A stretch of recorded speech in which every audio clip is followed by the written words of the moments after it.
Malala Yousafzai, of course, the hero from Pakistan who got shot by the Taliban and survived.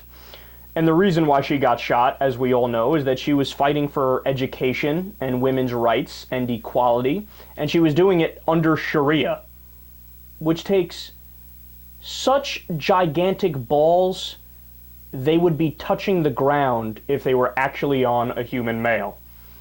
Well, recently, she actually met with President Obama. In fact, it was on Friday night, and they discussed a couple things.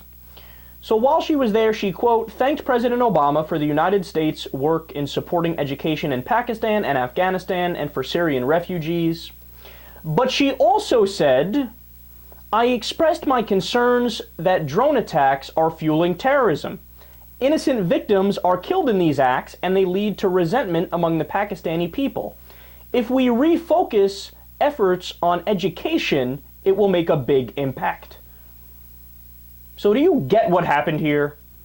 She got a chance to visit the White House and talk to President Obama. And usually when people do that, they just, worship at his altar. But she kept it real. She was like, hey man, look, thanks, and I appreciate you in this respect, and this respect, but let's have a little heart-to-heart, buddy. Here's what's going on. When you do drone strikes, you're creating more enemies. You're creating more terrorists. You are giving more power to the Taliban. So stop it.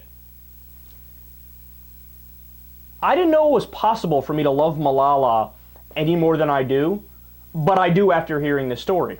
Because look, what she's saying, it's not just an opinion or conjecture. It's factually correct.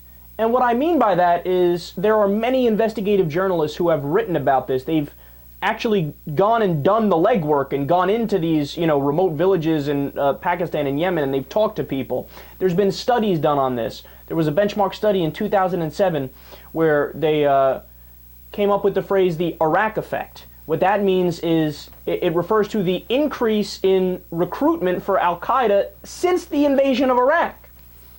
So what's happened is, because of the war on terror, there's been more terrorists created. I mean, it's the same thing as the war on drugs. The whole goal was to lower the number of people taking drugs and lower the supply, but what's happened is the supply has increased, the purity of the drugs has increased, more people are first-time users, and more people are users overall. And we wasted $1 trillion doing it. The same thing is happening with the war on terror, and specifically with drone strikes. I mean, we've killed Taliban operatives and then gone after their funerals and bombed their funerals.